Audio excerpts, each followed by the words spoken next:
আমরা যে অ্যাপার্টমেন্টে থাকি সে অ্যাপার্টমেন্টে অনেকেই থাকে, কানাডিয়ানরা, ইন্ডিয়ানরা, নানান দেশের মানুষই অ্যাপার্টমেন্টে থাকে, কারো নিজস্ব, কারা ভাড়ায়। তো যাই হোক, নিজের বাসায়ও থাকে। তো আজকে দেখাবো যে কানাডায় কানাডিয়ানরা নিজের বাসা কানাডা ডে উপলক্ষে কত সুন্দর করে বাসা সাজায়। এই যে দেখেন, আমাকে কানাডিয়ান এক চাচা হাই বলতেছে। Happy Canada day. How are you? Good. Decoration very nice. Thank you. তো এই যে দেখেন কত। Send the video home.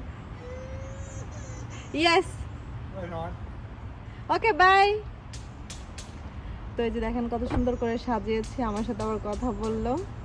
তো দেখেছেন, যারা কানাডায় থাকে, কানাডিয়ান মানে এরা সুন্দর করে বাসাটা সাজায় কানাডা উপলক্ষে। দেখে সবার কেমন লাগলো সবাই কিন্তু জানাবেন। আল্লাহ হাফিজ।